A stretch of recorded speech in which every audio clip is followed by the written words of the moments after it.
केंद्र सरकार भी, हमने देखा है न्यूज़ के माध्यम से, गृह मंत्रालय ने रिपोर्ट भी मांगी है।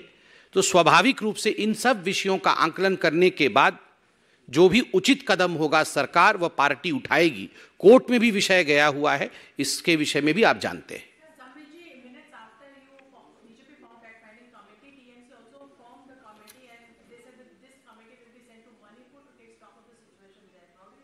So the answer of the Bengal government is whataboutery.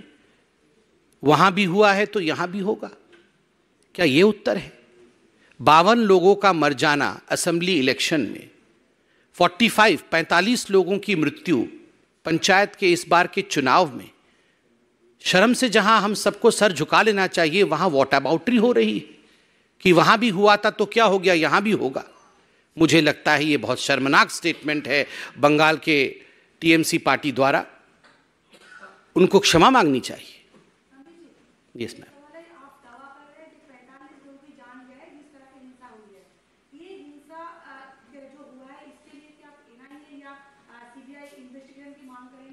देखिए, मैं दावा नहीं कर रहा हूं कि 45 लोगों की हत्या हुई है। आज सारे अखबारों में 42+3 ये संख्या छपी है और मैं मीडिया पे संपूर्ण विश्वास करता हूं कि जिस दिन से चुनाव घोषित हुए हैं आज तक 45 लोगों की जान गई है। मीडिया ने बहुत ही जिम्मेदारी के साथ छापा होगा, आंकड़ों के साथ छापा होगा। और जहां तक एनआईए एवं सीबीआई की जांच का विषय है, स्वाभाविक रूप से इसमें कोई दो मत नहीं है कि हमारी होम मिनिस्ट्री हो और बाकी जो पार्टियां हैं, सभी ने अपने डिमांड्स को रखा है। तथ्य के आधार पर इस विषय पर पार्टियां भी और सरकार भी आगे बढ़ेगी। तो संबित पात्रा को आप सुन रहे हैं। पश्चिम बंगाल में जिस तरीके से चुनाव के साथ साथ हिंसा हुई है, इस पर वो पत्रकारों के सवाल के जवाब दे रहे हैं।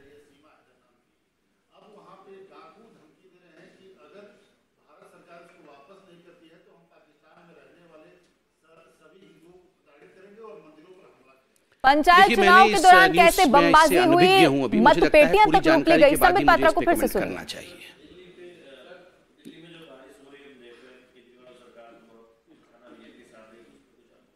नहीं, स्वाभाविक रूप से बारिश हो चाहे दिल्ली में कुछ भी हो, केजरीवाल सरकार और उनका एक रवैया रहता है कि दूसरों के कंधे के ऊपर जिम्मेदारी डाल देना और राजनीति करना।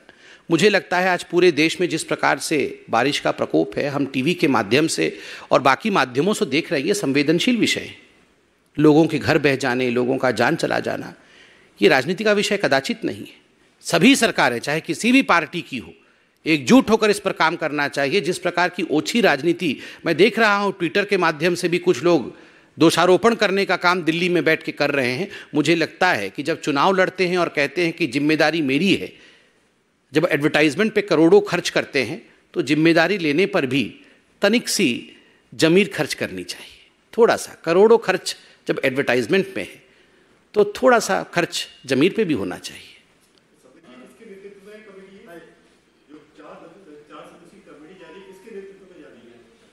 नहीं, वो कमेटी आपको पूरा पेपर दिया गया है।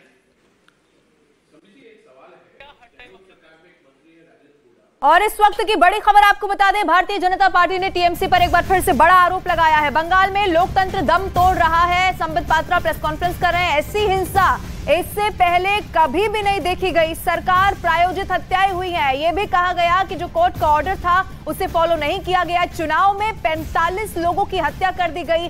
पंचायत चुनाव यहां पर हुआ तो उसी दौरान बमबाजी की घटनाएं देखने को मिली। सिर्फ इतना ही नहीं, खुलेआम मतपेटियां तक लूट ली गई। अब सवाल ये पूछा कि राहुल गांधी बंगाल पर बात क्यों नहीं करते। बंगाल में लगातार हिंसा बढ़ती चली जा रही है। सवाल यही, क्या पश्चिम बंगाल में चुनाव बगैर हिंसा के होगा?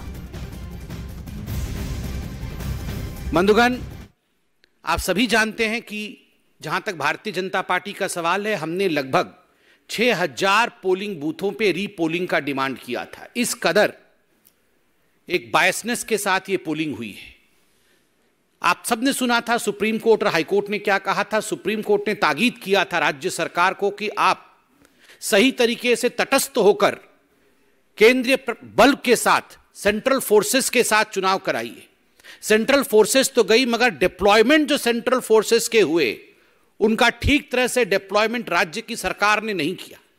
जो सेंसिटिव बूथ होती है उनकी संख्या छुपाई गई, सेंसिटिव बूथ का डाटा दिया नहीं गया। सेंट्रल फोर्सेस के होने के बावजूद 45 लोगों की हत्या, यह दिखाता है कि राज्य सरकार किस प्रकार से एक प्रायोजित रूप से इन हत्याओं को अंजाम दे रही थी। यह एक स्टेट स्पॉन्सर्ड मर्डर है। दिन दहाड़े हत्या की गई है केवल इसलिए क्योंकि आप टीएमसी को वोट नहीं कर रहे।